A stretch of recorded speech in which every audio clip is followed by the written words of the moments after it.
Hello दोस्तों, मैं भावना श्रीवास्तव और आप लोगों का मेरे चैनल हमारी संस्कृत में स्वागत है। मैं संस्कृत को अपनी तरफ से सरल भाषा में बताने का प्रयास कर रही हूँ, जिससे हर कोई संस्कृत को समझ सके और पढ़े और आगे बढ़े। तो चलिए हम लोग द्वितीय विभक्ति के बारे में पढ़ रहे हैं। उसमें कई सूत्र हो चुके हैं और जो आज सूत्र पढ़ने जा रहे हैं ये भी द्वितीय विभक्ति से ही संबंधित है। तो चलिए जानते हैं इस सूत्र के बारे में।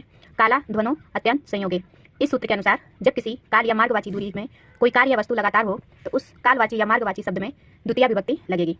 सरल भाषा में हम ये भी कह सकते हैं कि कोई कार्य जैसे लगातार हो रहा है किसी काल में, तो उस क्रिया में, कालवाची क्रिया में जिसमें कार्य हो रहा है लगातार, उसमें जो है द्वितीय विभक्ति लगेगा। इसी तरह जो मार्गवाची शब्द है जो लगातार हो उसमें भी द्वितीय विभक्ति लगेगी। तो चलिए इसको उदाहरण से समझते हैं।